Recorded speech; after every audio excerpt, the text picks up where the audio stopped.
बिस्मिल्लाहिर्रहमानिर्रहीम, अस्सलाम वालेकुम। Welcome back to M science. आज की इस वीडियो में मैं आपको बताऊंगा कि बहुत ही इंपॉर्टेंट बैक्टीरिया के बारे में आज मैं आपको बताने वाला हूं, जिसका नाम है स्ट्रेप्टोकोकस विरिडेंस। जितने भी हमने स्ट्रेप्टोकोकाई पढ़े हैं सबके सब इंपॉर्टेंट हैं, और ये उनमें से एक आखिरी बैक्टीरिया जिसको आज हमने डिस्कस करना है। अगर आपने इस वीडियो को पूरा देख लिया तो ये बैक्टीरिया आपका होपफुली बहुत आसानी के साथ और इजी वे में क्लियर हो जाएगा। बस आपने समझ के और पूरे सेंसेस के साथ इस वीडियो को सुनना है। और उससे पहले अगर आपने अभी तक एम साइंस को सब्सक्राइब नहीं किया तो यहाँ पे क्लिक करके सब्सक्राइब कर लें और साथ बेल आइकन के बटन पे क्लिक कर दें, ताकि आपको नई आने वाली वीडियो की अपडेट मिलती रहे। इसके अलावा आपने प्लेलिस्ट में जाके जो बाकी बैक्टीरिया की वीडियोज़ हैं आपने उनको वॉच कर लेना है। यहाँ पे मैंने सब बैक्टीरियाज की वीडियोज़ बना दी हैं, और अपडेट के लिए आपने सब्सक्राइब लाजमी से कर लेना है। वापस आते हैं हम अपने टॉपिक की तरफ। आज का जो हमारा टॉपिक है वो स्ट्रेप्टोकोकस विरिडेंस है। यहाँ से मैं स्लाइड शो व्यू करता हूँ और इस टॉपिक को जल्दी से शुरू कर लेते हैं। सबसे पहले स्ट्रेप्टोकोकस विरिडेंस जो है वो ग्राम पॉजिटिव कोकाई है, जो हमने शुरू किए हुए थे। ये अब स्ट्रेप्टोकोकाई का आखिरी बैक्टीरिया है। बाकी हमने 3-4 बैक्टीरिया जो थे वो हमने डिस्कस कर लिए हैं। अब सबसे पहले जो है इसकी स्पीशीज़ होती हैं। अब स्पीशीज़ जो हैं इसके नाम आपको पता होने चाहिए, ये याद रखना इतना ज़रूरी नहीं है। अब इसमें से जो 2 स्पीशीज़ इसकी हैं वो बहुत ही ज़्यादा इंपॉर्टेंट होती हैं, लेकिन जो बाकी स्पीशीज़ हैं वो इतनी ज़्यादा इंपॉर्टेंट नहीं है। उनके बस आपको नाम पता होने चाहिए, लेकिन 2 स्पीशीज़ के नाम आपको लाजमी याद होने चाहिए। वो कौन कौन सी हैं? वो एक है कि स्ट्रेप्टोकोकस सेंजुइस और दूसरी है स्ट्रेप्टोकोकस म्यूटेंस। ये बहुत ही ज़्यादा इंपॉर्टेंट हैं। यही आगे जाके डिजीज़ करवाती हैं। मोस्ट स्पेसिफिक वो कौन सी होती हैं वो आगे जाके हम डिस्कस करेंगे। और ये वाले जो बैक्टीरिया हैं ये बहुत कॉमन नहीं है, ये इतनी ज़्यादा डिजीज़ नहीं करवाते। तो आपने ये इस बात का ख्याल रखना है, और इनको याद रखना ज़रूरी नहीं है, बस आप इनको एक नज़र देख लें। कौन कौन से हैं इनको हम एक दफ़ा देख लेते हैं। एक है स्ट्रेप्टोकोकस म्यूटिस, दूसरा है स्ट्रेप्टोकोकस गोर्डोनी, तीसरा है स्ट्रेप्टोकोकस सेलिवेरस, चौथा है स्ट्रेप्टोकोकस एंजिनोसिस, और पांचवा है स्ट्रेप्टोकोकस मिलेरी, और छठा है स्ट्रेप्टोकोकस इंटरमीडियस। बस इसके नाम देख लिए। बाकी ये 2 बैक्टीरिया आपने लाजमी याद रखने, इसलिए मैंने इनका कलर चेंज रखा है ताकि आपको आसानी रहे कि कौन सी चीज़ इंपॉर्टेंट है और कौन सी चीज़ नहीं है। नेक्स्ट जाते हैं कि इससे अब कौन कौन सी डिजीज़ काज होती हैं, उसको हम क्विकली रिव्यू करेंगे यहाँ पे। अब सबसे पहली जो डिजीज़ है वो ये काज करता है कि सब एक्यूट एंडोकार्डाइटिस। अब आप इस वर्ड को आपने देखा होगा कि अब तक ये मोस्टली बैक्टीरिया में रिपीट हो रहा था, सब एक्यूट एंडोकार्डाइटिस। लेकिन जो स्ट्रेप्टोकोकस विरिडेंस है ये मोस्ट कॉमन बैक्टीरिया है जो कि एंडोकार्डाइटिस काज करता है। और बैक्टीरिया भी करते हैं, लेकिन और सब बैक्टीरिया में मोस्ट कॉमन कौन सा है? वो ये है विरिडेंस। तो आपने ये लाजमी याद रखना है, क्योंकि जब आप डायग्नोस करोगे तो आप लेबॉरेटरी डायग्नोसिस या पैथोजेनेसिस आएगी तो आपने इस चीज़ का सबसे पहले जहन में रखना है। अब सब एक्यूट एंडोकार्डाइटिस क्या था कि inflammation of the internal lining of the heart था, और किस में हो रहा था? मिट्रल वॉल्व के अंदर ये उसकी इन्फ्लेमेशन हो रही थी। तो ये आपने याद रखना है। अब मैंने आपको कहा था कि जो मोस्ट कॉमन बैक्टीरिया हैं जैसे सेंजवीज है और म्यूटेंस था। अब म्यूटेंस और सेंजवीज में से जो सेंजवीज है वो ये एंडोकार्डाइटिस करवा रहा होता है मोस्ट स्पेसिफिक। तो ये हो गई नंबर 1 डिजीज़। दूसरे नंबर पे जो डिजीज़ ये करवाता है वो है ब्रेन एब्सेस। अब ब्रेन एब्सेस हम ये पहले भी पढ़ चुके हैं कि एब्सेस क्या होता है। एब्सेस ये था कि अगर एक सेंट्रल एरिया है उसकी इन्फ्लेमेशन हो गई है, नेक्रोसिस हो गई है, उसके अंदर पस बनना शुरू हो गई है, और उसके इर्द गिर्द का जो इलाका है वो लाल, या जिसमें एरिथीमा हम कहते हैं कि उसमें ब्लड फ्लो ज़्यादा हो जाता है। ये हमने स्टेफ ऑरियस में भी पढ़ा था। पायोजेनिक इन्फेक्शन, ये सारे बैक्टीरिया अब तक जितने पढ़े हैं सब पायोजेनिक इन्फेक्शंस थे। तो ये भी मोस्ट कॉमन है इसमें ब्रेन एब्सेस, क्योंकि जब डेसिमिनेटेड इन्फेक्शन इसका होगा तो ये ब्रेन एब्सेस की तरफ एंडोकार्डाइटिस जाता है। तो इन दोनों के कलर्स इसीलिए सेम है कि इन दोनों को इकट्ठा आपने याद रखना है कि एंडोकार्डाइटिस और एब्सेस इकट्ठा ही डेसिमिनेटेड इन्फेक्शंस होते हैं। और जो तीसरा मोस्ट स्पेसिफिक इन्फेक्शन है जो कि इसी में होता है और किसी बैक्टीरिया में नहीं है, ये तो आपने लाजमी याद रखना, ये है कि डेंटल केरीज। अब डेंटल केरीज क्या होता है? ये होता है टूथ डिके। अब मैं आपको बताता हूँ कि डेंटल केरीज ये होता है कि जब ये बैक्टीरिया माउथ के अंदर जाता है तो वहाँ पे ये एसिड बनाना शुरू कर देता है, और जैसे ही वो एसिड बनेगा तो जाहिर बात है वो टूथ के सरफेस को यानी इनेमल को अटैक करेगा और उसके बाद उसके अंदर होल कर देगा, और इस तरह ये टीथ को डैमेज करेगा, और उस कंडीशन को बोला जाता है डेंटल कैरीज। और ये मोस्ट स्पेसिफिक बैक्टीरिया जो ये करवाता है वो है स्ट्रेप्टोकोकस म्यूटेंस। यहाँ पे देखें जो दूसरी स्पीशीज थी वो वाली ये इन्फेक्शन करवा रही है। सैंजविज एंडोकार्डाइटिस और mutans dental caries, most specific, ये नहीं भूलना। उसके बाद जो है ये मिक्स्ड इन्फेक्शंस भी करवाता है, यानी मिक्स्ड इन्फेक्शन ये होते हैं कि दूसरे जो बैक्टीरियाज हैं, जैसे माउथ के एनारोबिक बैक्टीरिया हो गए या पेप्टो स्ट्रेप्टोकोकल बैक्टीरिया हो गए। अब जो एनारोब होते हैं वो जो ऑक्सीजन की गैर मौजूदगी में जो ज़िंदा रहते हैं या वो वाले बैक्टीरिया हैं। इसके अलावा जो माउथ में मुख्तलिफ़ किस्म के जो नॉर्मल फ्लोरा में आ जाते हैं बहुत सारे बैक्टीरिया हैं। इसके अलावा पेप्टो स्ट्रेप्टोकोकल्स, इसके बैक्टीरिया उसके साथ मिल के ये मुख्तलिफ़ किस्म के मिक्स्ड इन्फेक्शन भी करवाता है। इसके अलावा ये जो है जो ऑक्सीजन की मौजूदगी में या फिर माइक्रो एलोफिलिक यानी ऑक्सीजन की कम मौजूदगी में, जिसमें ऑक्सीजन का पार्शियल प्रेशर लो हो जाता है, उसकी मौजूदगी में भी ग्रो कर जाता है और उसमें हेमोलिसिस करवा देता है। बेसिकली इसमें जो होती है अल्फा हेमोलिसिस होती है, लेकिन इसकी हेमोलिसिस वेरिएबल हो जाती है उस कंडीशन में कि जब ये एरोबिक या माइक्रो एलोफिलिक कंडीशन हो जाती है। माइक्रो एलोफिलिक मीन्स के थोड़ी सी ऑक्सीजन, स्मॉल लिटिल ऑक्सीजन की मौजूदगी में ये वेरी करता रहता है। तो आपने ये जो डिसेमिनेटेड दो इन्फेक्शन है, सब एक्यूट एंडोकार्डाइटिस, ब्रेन एब्सेस, और दूसरा स्पेसिफिक इन्फेक्शन जो है डेंटल केरीज और मिक्स्ड इन्फेक्शन, ये आपने याद रखने हैं। इन दोनों की स्पीशीज़ को याद रखना है। ये जो कलर चेंज यहाँ पे दिखाया गया है आपको। उसके बाद नेक्स्ट चलते हैं कि इसकी अब यहाँ पे आप देखें कि सब एक्यूट एंडोकार्डाइटिस दिखाया गया है। ये हमने पायोजीन्स में भी देखा था, क्योंकि स्ट्रेप्टोकोकस पायोजीन ये भी करवा रहा था, लेकिन मोस्ट कॉमनली मैंने आपको कहा कि ये यही करवाएगा, विरिडेंस करवाएगा। यहाँ पे आप देखें एरोहेड, यहाँ पे ये वाइटिश वाइटिश वेजिटेशन हुई हुई है। वेजिटेशन क्या होती है कि एबनॉर्मल टिश्यू बन जाता है हार्ट के अंदर, मोस्ट स्पेसिफिक मिट्रल वाल्व के ऊपर, उसको ये बोला जाता है। तो ये यहाँ पे वाइटिश वाइटिश आप देख सकते हैं, इसको एंडोकार्डाइटिस की कंडीशन कहते हैं। तो ये आपने याद रखना है, ये ओस्पी में अक्सर आ जाता है। इसके बाद नेक्स्ट चलते हैं कि इसकी हैबिटेट और ट्रांसमिशन क्या है, कहाँ से ये आया है, कैसे ये ट्रांसमिट हुआ है। तो जो इसका हैबिटेट है वो ओरोफेरेंक्स है। अब आप यहाँ पे देखें कि ओरोफेरेंक्स यानी माउथ के पीछे वाला इलाका और फेरेंक्स जहाँ से शुरू होता है, ओरल कैविटी और फेरेंक्स के दरमियान का इलाका ओरोफेरेंक्स, उसके अंदर ये बसेरा करता है सबसे पहले। क्योंकि मैंने आपको कहा कि डेंटल कैरीज आप देखें वहीं से जन्म लेगा और फिर उसके बाद नेक्स्ट जो डिसेमिनेटेड इन्फेक्शन ब्रेन की तरफ या नीचे एंडोकार्डाइटिस की तरफ जाएंगे तो वहीं से फैलेंगे। अब ट्रांसमिशन कैसे होगी कि कोई भी डेंटल प्रोसीजर हो रहा है कोई भी, तो उसके दौरान ये ट्रांसमिट होगा ब्लड में, ब्लड से फिर ब्रेन में और ब्रेन से फिर या हार्ट में। वो जो दो डिसेमिनेटेड इन्फेक्शंस करवा रहा था ऐसे ही ये करवाएगा। ठीक हो गया। उसके बाद नेक्स्ट चलते हैं कि इसकी पैथोजेनेसिस क्या है। अब पैथोजेनेसिस में अगर आप देखें तो ये भी हर बैक्टीरिया की तरह अभी तक जितने भी स्ट्रेप्टोकोकाई और स्टेफिलोकोकाई पड़े थे, ये पायोजेनिक इन्फेक्शन करवाता है। हमने देखा कि ब्रेन एब्सेस हो रही थी, इसके अलावा एंडोकार्डाइटिस हो रहा था, इन्फ्लेमेशन हो जहाँ जहाँ होगी वहाँ पे ये पायोजेनिक पस प्रोड्यूस कर देगा। इसके अलावा ये जो है अब इसकी पैथोजेनेसिस स्टार्ट कैसे होगी और कैसे कैसे होगी। सबसे पहले जब भी कोई डेंटल प्रोसीजर होगा वहीं से ये बैक्टीरिया ट्रांसफ़र होगा बॉडी के अंदर, वहीं से ये फैलता हुआ हार्ट वाल्व्स की तरफ जाएगा, क्योंकि इसने डिसेमिनेटेड इन्फेक्शंस करवाने हैं ना। अब पायोजेनिक इन्फेक्शन ये हमने ब्रेन एब्सेस की पैथोजेनेसिस पढ़ ली।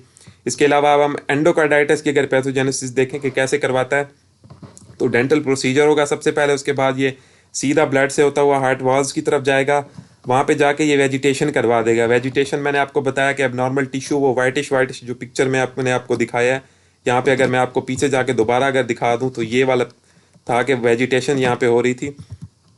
तो यहाँ ये जो वेजिटेशन है ये जब वाइट टिश्यू बन जाएगा तो ये होस्ट डिफेंस से फिर ये प्रोटेक्टेड हो जाता है। यानी अगर बॉडी अगर डिफेंस करना है उस बैक्टीरिया के खिलाफ तो ये वेजिटेशन की वजह से फिर बॉडी डिफेंस नहीं कर पाएगी, तो उसकी वजह से फिर इन्फ्लेमेशन स्टार्ट हो जाएगी और फिर एंडोकार्डाइटिस हो जाएगा। ठीक है। इसके अलावा एक और चीज़ इसमें इन्वॉल्व होती है, वो होती है ग्लाइकोकैलेक्स। ग्लाइकोकैलेक्स क्या है कि एक पॉलीसेकेराइड है, ग्लाइकोमीन ग्लूकोज से निकला है कि पॉलीसेकेराइड है जो कि एडहेजन मालिक्यूल इसको हम कह सकते हैं। ये भी हार्ट वाल्व के साथ जाके चिपक जाता है। अब जाहिर बात है कि ये एडहेजन करवा देगा हार्ट वाल्व के साथ, तो जो उसका होस्ट डिफेंस है वो उस पर जाके अटैक नहीं कर सकेगा, उसको मार नहीं सकेगा और फिर इन्फ्लेमेशन स्टार्ट हो जाएगी। तो एंडोकार्डाइटिस की पैथोजेनेसिस में आपने वेजिटेशन और ग्लाइकोकैलेक्स को लाजमी याद रखना है। और कहाँ से शुरू होगा, ये डेंटल प्रोसीजर से ही ये सारी कहानी शुरू होगी। इसके अलावा ये जो है प्लेटलेट्स के साथ भी एडहेयर कर जाता है। प्लेटलेट्स कौन से हैं, जो कि हमें ब्लड क्लॉटिंग में हेल्प करते हैं, उसके साथ ये एडहेयर हो जाएगा। किसके ज़रिए? डेक्स्ट्रेंस के ज़रिए। डेक्स्ट्रेंस क्या है? वही ग्लूकोज या पॉलीसेकेराइड की चेन्स होती हैं, ग्लूकोज के मॉलिक्यूल्स होते हैं उसके अंदर, उसके साथ ये प्लेटलेट्स के साथ भी एडहेयर हो जाता है और उसमें भी ये इन्फेक्शंस करवाएगा। तो ये ब्रेन एब्सेस की पैथोजेनेसिस और एंडोकार्डाइटिस की पैथोजेनेसिस आपने लाजमी याद रखनी है। इसके बाद यहाँ से मैंने इसलिए कलर भी चेंज किया है कि उसकी पैथोजेनेसिस ब्रेन एब्सेस की ये वाली हो गई और एंडोकार्डाइटिस की ये 3 बातें। नेक्स्ट चलते हैं कि इसकी करेक्टरिस्टिक्स कौन कौन सी हैं जो कि मेन होती हैं इसमें। अब ये ग्राम पॉजिटिव कोकाई था, मैंने आपको पहले बताया, इसमें चेन्स होती हैं। चेन्स क्यों होती हैं? कि ये स्ट्रेप्टोकोकाई है, तो स्ट्रेप्टोकोकाई जितने भी हैं, स्ट्रेप्टो का मीन्स ही चेन्स होता है, तो चेन्स बनाते हैं ये। अब इसकी जो स्पेसिफिक प्रॉपर्टी है जो और बैक्टीरिया में बहुत कम है, वो है अल्फ़ा हीमोलिटिक कॉलोनीज़। ये हमने स्ट्रेप्टोकोकल नमूनिया में भी पढ़ा था कि उसकी भी अल्फा हेमोलिटिक कॉलोनीज थी। अब ये दूसरा बैक्टीरिया यहाँ पे आ रहा है, स्ट्रेप्टोकोकल विरिडेंस, इसकी अल्फा हेमोलिटिक कॉलोनीज होती हैं। ये भी हम डिस्कस कर चुके हैं कि अल्फा हेमोलिटिक का मतलब क्या होता है कि इनकम्प्लीट हिमोलिसिस ऑफ आरबीसी बन होती है, यानी आरबीसी मुकम्मल तरह से नहीं टूटते, वो कोई और कलर बना देते हैं। नॉर्मल जो रेड कलर होता है उसकी बजाय वो ग्रीन कलर बना देते हैं। और क्यों बनाते हैं? वो बिली वेडन की वजह से। ये मैंने आपको पिछले लेक्चर्स में आपको बता चुका हूँ, अगर आपने नहीं फॉलो किया तो जाके फॉलो कर सकते हैं। इसके अलावा लैंसफील्ड ग्रुप हम एक डिस्कस कर रहे थे मुख्तलिफ बैक्टीरिया में, जो कि कैटालेज नेगेटिव की जो क्लासिफिकेशन करवाता है बैक्टीरिया की, उसकी बुनियाद पे बनाया गया था। तो ये इसमें कोई भी लैंसफील्ड क्लासिफिकेशन नहीं है, यानी वो जो ए से यू तक होती थी ये किसी ग्रुप में नहीं आता। इसके अलावा इसमें कैप्सूल भी नहीं है, सिर्फ अल्फा हेमोलिटिक कॉलोनी है, ये आपने याद रखना है। मोस्ट स्पेसिफिक इसकी प्रॉपर्टी यही है, बाकी कॉमन है चेन्स वगैरह सब में। नेक्स्ट जाते हैं कि इसकी लेबॉरेटरी डायग्नोसिस हम कैसे करेंगे, कैसे हमें पता लगेगा कि यही वाला इन्फेक्शन ही पेशेंट को हुआ है। तो उसके लिए हम कुछ स्पेसिफिक टेस्ट हैं, कुछ कॉमन टेस्ट हैं, हम हर बैक्टीरिया किसी तरह डिस्कस करते हैं। अब सबसे पहला जो जनरल टेस्ट है वो है ग्राम स्टेनिंग, जो कि हम ग्राम पॉजिटिव को ग्राम नेगेटिव बैक्टीरिया से डिफ्रेंशिएट करने के लिए करते हैं। उसके लिए मैं ये जो कलर देता है वो देता है क्रिस्टल वायलेट कलर। सब ग्राम पॉजिटिव बैक्टीरिया का ये कॉमन है, मैंने आपको बताया था। इसके अलावा जितने भी स्ट्रेप्टोकोकाई थे मैंने ये भी बताया था कि कैटालेज नेगेटिव होते हैं। अब स्ट्रेप्टोकोकाई नमूनिया हो गया, स्ट्रेप्टोकोकाई एग्लेक्शियाई हो गया, स्ट्रेप्टोकोकाई पायोजीन्स, और चौथा जो आज हम पढ़ रहे हैं एक विरिडेंस, ये चारों के चारों कैटालेज नेगेटिव हैं, इसीलिए मैं जनरल इसको कह रहा था। इसके अलावा ब्लड एगार जब इसका हम करते हैं तो अल्फा हेमोलिटिक कॉलोनीज बनाते हैं, ये भी इसकी प्रॉपर्टी थी, मैंने आपको पिछले स्लाइड में बता दी है। इसके अलावा पायोजीन्स भी अल्फा हेमोलिटिक कॉलोनीज बनाता है, वो भी मैंने आपको बताया था। अब आते हैं स्पेसिफिक टेस्ट की तरफ जो इसी में ही होते हैं। सबसे पहला टेस्ट है वो है ऑप्टोजन रेजिस्टेंट। अब आप यहाँ पे देखें कि जो स्ट्रेप्टोकोकाई पायोजीन्स नहीं, स्ट्रेप्टोकोकाई नमूनिया ही पड़ा था, वो था ऑप्टोजन सेंसिटिव। ये डिफरेंस याद रखना है क्योंकि जब सिनेरियो आता है तो उसमें लेबॉरेटरी डायग्नोसिस होती है और इसी से हम डायग्नोस करते हैं कि ये इन्फेक्शन यही वाला था, क्योंकि बहुत ज़्यादा क्लिनिकल फीचर्स कॉमन होते हैं बैक्टीरिया में। तो ऑप्टोजन रेजिस्टेंस का मतलब क्या है कि ऑप्टोजन जो एंटीबायोटिक है उसके खिलाफ ये रेजिस्टेंट पैदा कर देता है, यानी उसकी ग्रोथ को इनिबिट कर देता है। रेजिस्टेंस मीन के ग्रोथ इनिबिटेड नहीं होगी, यहाँ पे रेजिस्टेंट है और यहाँ पे नॉट इनिबिटेड। ये डिफरेंस आपने याद रखना है। वहाँ पे अगर सेंसिटिव होता तो यहाँ पे होता कि ये इनिबिट करवा देता है। इसके अलावा ये जो है एक बाइल टेस्ट हम करते हैं, ये भी हम कर रहे थे स्ट्रेप्टोकोकाई नमूनिया में। तो ये इसकी कॉलोनीज भी डिजॉल्व नहीं होती, उसकी कॉलोनीज डिजॉल्व हो रही थी नमूनिया की, लेकिन जो विरिडेंस है इसकी कॉलोनी डिजॉल्व नहीं होती। ये भी मोस्ट स्पेसिफिक टेस्ट है। इसके अलावा बहुत सारे हम बायोकेमिकल टेस्ट करते हैं, क्योंकि मैंने आपको बताया कि इसकी जो स्पीशीज़ थी कुछ कॉमन थी कुछ अनकॉमन थी, तो उसकी क्लासिफिकेशन के लिए भी कुछ बायोकेमिकल टेस्ट वगैरह किए जाते हैं, तो वो भी स्पेसिफिक होते हैं। तो आपने ये 3 जनरल टेस्ट और 3 स्पेसिफिक टेस्ट को लाजमी याद रखना है, इसीलिए इनको हम डिफरेंट कलर्स यहाँ पे दिए गए हैं आपके याद करने के लिए।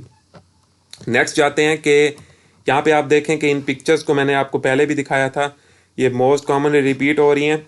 यहाँ पे देखें कि ये ब्लड एगार यहाँ पे दिखाया गया है और यहाँ पे ऑप्टोजन टेस्ट दिखाया गया है। ऑप्टोजन टेस्ट क्या था कि जो नमूनिया का स्पीशीज़ थी वो यहाँ पे इनिबिशन करवा रही थी, ये जोन ऑफ इनिबिशन था, ये लेबर डिस्क थी। लेकिन ये जो विरिडेंस वाला यहाँ पे इलाका है इसमें कोई इनिबिशन नहीं हो रही, इसके अलावा यहाँ पे देखें कोई बिल्कुल भी नहीं है, यहाँ पे पता भी नहीं लग रहा, तो ये डिफरेंस याद रखना है। इसके अलावा यहाँ पे ये वाला ब्लड एगार है, इसमें बीटा हेमोलिटिक और अल्फा हेमोलिटिक की कॉलोनीज दिखाई गई हैं। ये वाली जो कॉलोनी थी वो बीटा हेमोलिटिक थी, जो हमने पायोजीन्स में पढ़ी थी, और ये वाली जो थी ये थी अल्फा हेमोलिटिक कॉलोनीज, बिल्कुल यहाँ पे कुछ भी नहीं था, तो ये आपने याद रखना है। इसके बाद नेक्स्ट चलते हैं कि इसकी ट्रीटमेंट क्या होगी। ट्रीटमेंट में हम यहाँ पे मोस्ट स्पेसिफिकली पेंसिलिन जी देते हैं। यहाँ पे ग्राम पॉजिटिव कोकाए में तकरीबन पेंसिलिन जी दी जाती है, यहाँ तक कि अगर उसके रेजिस्टेंस पैदा ना हो जाए तो हम पेंसिलिन जी के रेजिमेन के तौर पे देते हैं, यानी उसके साथ किसी और ड्रग को मिला लेंगे, या तो पेंसिलिन जी दे देंगे या फिर सेफ्ट्राइक्सोन दे देंगे जो कि थर्ड जनरेशन सेफलोस्पोरिन है। उसके साथ हम क्या करेंगे, या तो उसको इनको अलोन ही दे देंगे या इसके साथ अमाइनोग्लाइकोसाइड को मिला लेंगे। अमाइनोग्लाइकोसाइड क्या था, वो है प्रोटीन सिंथेसिस इनहिबिटर, तो ये बहुत ज़्यादा इफेक्टिव है। इसके अलावा अगर रेजिस्टेंस पैदा हो जाए तो हम वैंकोमाइसिन सिर्फ अकेला दे देते हैं, तो उससे भी बहुत ज़्यादा इसकी ट्रीटमेंट हो जाती है। तो यहाँ से आपने कलर्स से इसको रिमेंबर रखना है। नेक्स्ट चलते हैं कि एंड पे इसकी प्रिवेंशन क्या होगी। अब प्रिवेंशन में भी इसमें वैक्सीन वगैरह तो है नहीं, तो यहाँ पे हम ड्रग्स के ज़रिए इसको कंट्रोल करते हैं। और ड्रग्स कौन सा देते हैं, यहाँ पे पेंसिलिन देते हैं, पेंसिलिन जी देते हैं उस पेशेंट को कि जिसको एंडोकार्डाइटिस से हमें बचाना हो, या वो पेशेंट जिसका डैमेज प्रोस्थेटिक हार्ट हो। अब ये वर्ड देखें आप, प्रोस्थेटिक, ये हमने कहाँ पढ़ा था, ये हमने पढ़ा था स्टेफलोकोकस एपिडर्माइडस, उसमें प्रोस्थेटिक इन्फेक्शन हो रहे थे हार्ट के। प्रोस्थेटिक क्या था कि अगर हम कोई भी आर्टिफिशियल डिवाइस डाल देते हैं बॉडी के अंदर, जैसे अगर हार्ट वाल डिजीज़ के अंदर हम प्रोस्थेटिक वॉल्व डालते हैं तो उसमें जो डैमेजिंग होती है, या कोई डेंटल प्रोसीजर हो रहा है तो उसके दौरान इस इन्फेक्शन के फैलने का ख़तरा है, तो उसके लिए पेंसिलिन जी हम लाजमी देंगे ताकि इस इन्फेक्शन से बच सकें। तो यहाँ पे हुआ ये लेक्चर ख़त्म। यहाँ पे हम इसका एक क्विकली रिव्यू कर लेते हैं।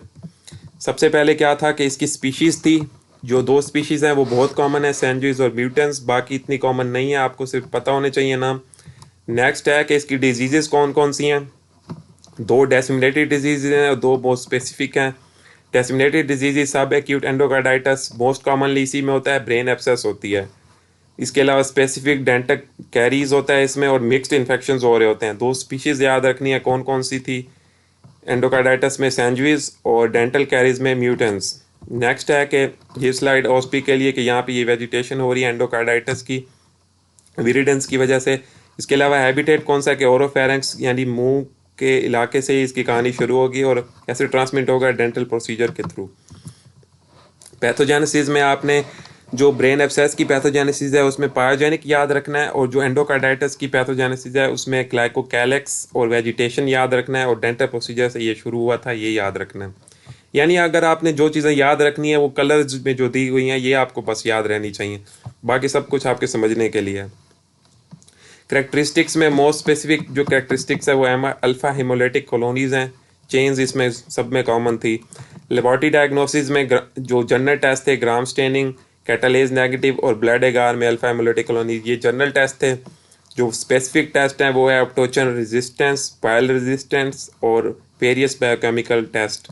ये इन सब को अलग अलग ये आपने याद रखना है। ये वाली स्लाइड्स हॉस्पी के लिए हो गई कि ये ऑप्टोचन टेस्ट के दिखाया गया और यहाँ पे हेमोलिटिक कॉलोनीज वगैरह दिखाई गई अल्फा, बीटा और गैमा। नेक्स्ट है कि ट्रीटमेंट आप या तो अगर रेजिस्टेंस नहीं है तो पेंसिलिन जी या सेफ्ट्राक्सोन माइनोग्लाइकोसाइड के साथ, या फिर वैंकोमाइसिन बिल्कुल अकेले दे देंगे। नेक्स्ट है प्रिवेंशन। प्रिवेंशन में भी हम ड्रग ही देते हैं पेंसिलिन उन पेशेंट को जिनको एंडोकार्डाइटिस हो, डैमेज प्रोस्थेटिक हार्ट डिजीज या डेंटल प्रोसीजर हो। यहाँ पे हुआ ये टॉपिक ख़त्म, और मेरा काम यहाँ पे हुआ ख़त्म, और आपका काम अभी भी रहता है। कौन सा काम है, वो ये है कि अगर आपने अभी तक चैनल को सब्सक्राइब नहीं किया तो लाजमी से सब्सक्राइब कर लो, वीडियो को लाइक कर दो अगर आपको समझ आ गया है, नहीं समझ आया तो बेशक लाइक ना करो। इसके अलावा अगर किसी का कोई क्वेश्चन है तो वो कमेंट बॉक्स में पूछ सकते हैं। इस वीडियो के डिस्क्रिप्शन में आपको सोशल मीडिया अकाउंट्स के लिंक्स मिल जाएंगे, वहाँ पे आप जाके फॉलो कर सकते हैं। वहाँ पे आपको है मेडिकल से रिलेटेड, एजुकेशन से रिलेटेड अच्छी अच्छी इन्फॉर्मेशन मिल जाएगी। इसके अलावा आपने इस टॉपिक में जो है क्लिनिकल फीचर्स, पैथोजेनेसिस और लेबोरेटरी डायग्नोसिस को लाजमी याद रखना है, वो बहुत ही ज़्यादा इंपॉर्टेंट होती है। तो मिलते हैं फिर नेक्स्ट किसी बैक्टीरिया की वीडियो में। बहुत शुक्रिया इस वीडियो को पूरा देखने का। अल्लाह हाफिज़।